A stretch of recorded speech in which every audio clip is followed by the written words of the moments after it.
ऐसे में हमारी यही उम्मीद है कि 10 दिन के बाद अगर हम ब्रीडिंग प्रोग्रेस देखें, ऐसे में हमारी कॉलोनी में मटकियों में ब्रीडिंग बॉक्स में अंडे आना शुरू हो जाए। मैंने लवबर्ड्स के लिए नेस्टिंग डाली, उसके बाद से लवबर्ड फौरन काफी ज्यादा एक्टिव हो गए। सभी पेयर है वो अपने अपने काम में जुट गए, नेस्टिंग बनाने की शुरुआत कर रहे हैं। और थोड़ी देर के बाद मैंने देखा कि सभी पेयर ने अपनी अपनी मटकियां और ब्रीडिंग बॉक्स सेलेक्ट कर लिए और अपनी अपनी मटकियों के अंदर झांक रहे हैं, ब्रीडिंग बॉक्स के अंदर घुस रहे हैं, बाहर निकल रहे हैं।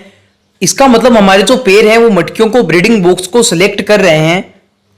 तो आखिर में मैं आपको यही कहना चाहूंगा, अच्छी डाइट देने के, अच्छे कैल्शियम देने के और अच्छी तरीके से अपने बर्ड को रखने का यही सबसे अच्छा बेनिफिट है कि जैसे ही हमने मटकियां और ब्रीडिंग बॉक्स दिए तो उसके बाद से फौरन हमारे बर्ड ब्रीडिंग की तैयारियां शुरू करने लग गए।